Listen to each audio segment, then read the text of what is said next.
Good morning সকলকে। সকাল সকাল নিয়ে এসেছি ব্রেকফাস্ট। তো সকাল হলে তো সকলের মনটাই ব্রেকফাস্ট করে। তো আমিও সকাল সকাল যে ব্রেকফাস্টটা বানিয়ে ফেলেছি আর তাই আপনাদের সঙ্গে শেয়ার করতে চলে এলাম। এর সঙ্গে ছিল আজকে ব্রেকফাস্টের সঙ্গে ছিল দুটো রুটি আটার, আর ছিল চাল কুমড়োর তরকারি, আম, আর ছিল ডিম সেদ্ধ। তো চাল কুমড়োটাকে আজকে আমি একদম একটু আলাদাভাবেই রান্না করেছি। জানি যদিও এটা খুবই সাধারণ রান্না, কিন্তু তবুও আমি আমার মতো করে করেছি বলে আপনাদের সঙ্গে শেয়ার করতে চলে এলাম। আমি গোটা চাল কুমড়োটাকে খুব ভালোভাবে ধুয়ে নিয়েছিলাম। ধুয়ে নিয়ে এর খোসাটাকে আমি ছাড়াইনি। সাধারণত আমরা সকলে খোসা ছাড়িয়ে খাই, কিন্তু আমি এই সবুজ অংশটা রেখেই আমি পিস পিস করে কেটে নিয়ে ঝুড়ো ঝুড়ো করে কেটে নিয়েছি। এবার আমি গ্যাসটাকে অন করে একটা কড়াই বসিয়ে নিয়েছি।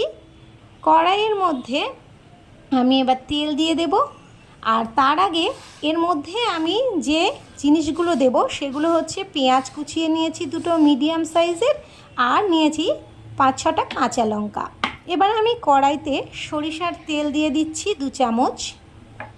এর মধ্যে আমি দিয়ে দেব একটা শুকনো লঙ্কা, একটা তেজপাতা, আর দিয়ে দিচ্ছি 1 চামচ 5 ফোড়ন।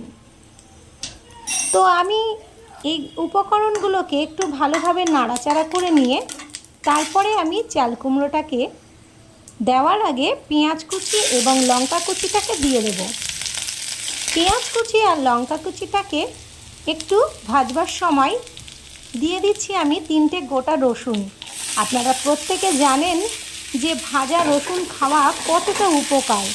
ভাজা রসুন খেলে যাদের গাঁটের ব্যথা আছে সেগুলোও কমে যায় এবং শরীরের অনেক উপকারে আসে।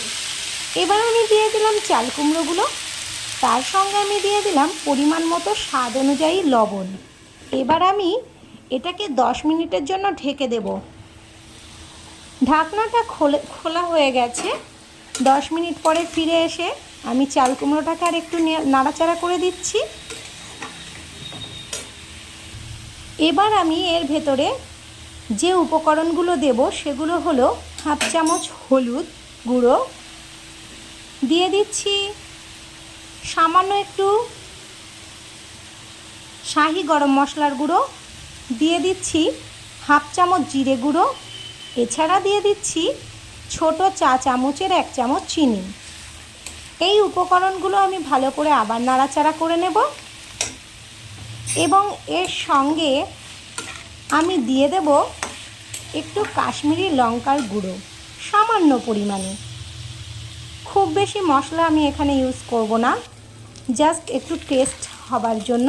তো আমার এটা নাড়াচাড়া করে একদম উপকরণটা তৈরি হয়ে গেছে। চাল কুমড়োর ঘ্যাট একদম রেডি।